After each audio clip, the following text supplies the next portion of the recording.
ಮಲ್ಗಿದಾರ?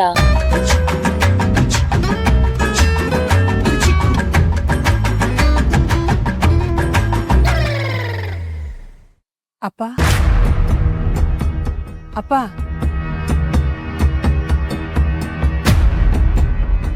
ಅಪ್ಪ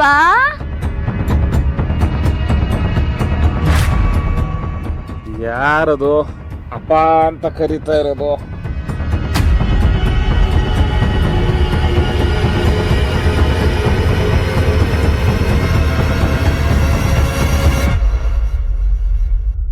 ಯಾರಮ್ಮ ನೀವು?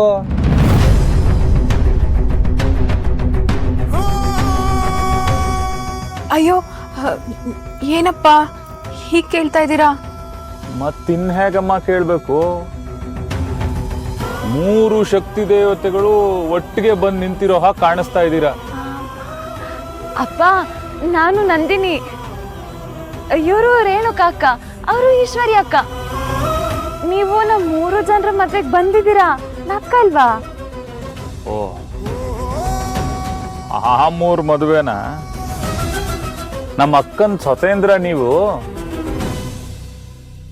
ಯಾವಾಗ್ಲೋ ಒಂದ್ಸಲ ನೋಡಿದ್ರೆ ಹೆಂಗಮ್ಮ ಗೊತ್ತಾಗತ್ತೆ?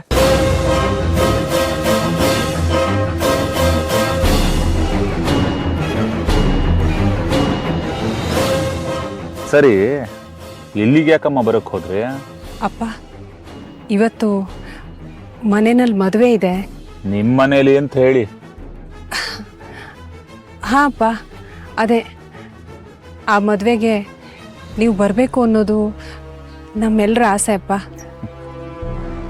ನಾನು ಬರಲೇಬೇಕು ಅಂತ ಯಾರಮ್ಮ ಆಸೆ ಪಡ್ತಿದ್ದಾರೆ? ಮುಖ್ಯವಾಗಿ ನಿಮ್ಮ ಮನೆ ಗಂಡಸರು. ಅವ್ರನ್ನೆಲ್ಲ ಬಿಟ್ಟಾಕಿ ಅಪ್ಪ. ನೀವು ಮದುವೆಗೆ ಬರಬೇಕು ಅಂತ ನಿಮ್ಮ ಅಕ್ಕ ಕಾಯ್ತಾ ಇದ್ದಾರೆ. ಯಾರು? ಅಕ್ಕನ?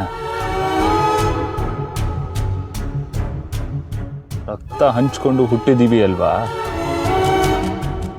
ಮನಸ್ಸು ಕರಗಲೇಬೇಕಲ್ಲ. ಇದು ಬೇರೆಯವ್ರಿಗೆ ಅರ್ಥ ಆಗಲ್ಲಮ್ಮ.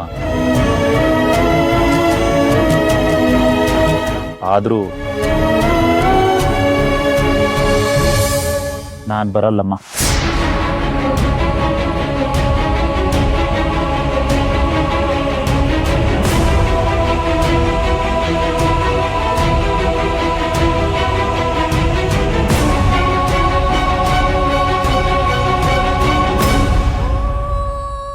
ಅಪ್ಪ, ಯಾಕಪ್ಪ ಹೀಗೆ ಹೇಳ್ತೀರಾ? ಈ ಸೋದರ ಮಾವನ್ ಸಂಬಂಧ ಅಂತ ಇದೆಯಲ್ಲ, ಇದು ಪಾಪದ ಸಂಬಂಧ ನಮ್ಮ.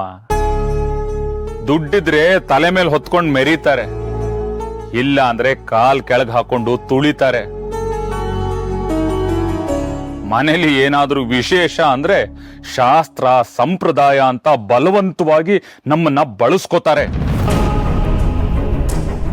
ಎಲ್ಲ ಮುಗಿದ ಮೇಲೆ ನೋಡ್ರಮ್ಮ, ನಾನು ಒಬ್ಬ ಸನ್ಯಾಸಿ. ನನ್ನ ಮೈ ಮೇಲೆ ವೀರಭದ್ರ ಸ್ವಾಮಿ ಬರ್ತಾನೆ. ಬಂದಾಗ 4 ಒಳ್ಳೆ ಮಾತನ್ನ ಆಡ್ತೀನಿ. ಅದನ್ನ ಬಿಟ್ರೆ 4 ಜನಕ್ಕೆ ನನ್ನಿಂದ ಉಪಯೋಗ ಇಲ್ಲಮ್ಮ. ನನ್ನಂತವನು ನಿಮ್ಮ ಮನೆಗೆ ಬಂದ್ರೆ ನಿಮಗೆ ಅವಮಾನ ಅನ್ಸತ್ತೆ. ಅಪ್ಪ, ಯಾಕೆ ಹಾಗೆ ಹೇಳ್ತಿದ್ದೀರಾ? ನೀವು ಬಂದು ತಾಳಿ ತೆಕ್ಕೊಟ್ರೇನೆ ಮುಂದಿನ ಕೆಲಸ ಮಾಡೋದು ಅಂತ ಅತ್ತೆ ಕಟ್ನಿಟ್ಟಾಗಿ ಹೇಳಿದ್ದಾರೆ. ಅತ್ತೆ ಕಣ್ಣೀರು ನೋಡೋಕ್ಕಾಗದೆ ಗುಣಭಾವ ನಮ್ಮನ್ನ ನಿಮ್ಮ ಹತ್ರ ಕಳಿಸಿದ್ದಾರೆ. ಎಲ್ಲರೂ ನಿಮಗೋಸ್ಕರ ಕಾಯ್ತಿದ್ದಾರೆ. ಪ್ಲೀಸ್ ಬನ್ನಿ. ನಾನು ಈ ಮದುವೆಗೆ ಬರಲ್ಲ.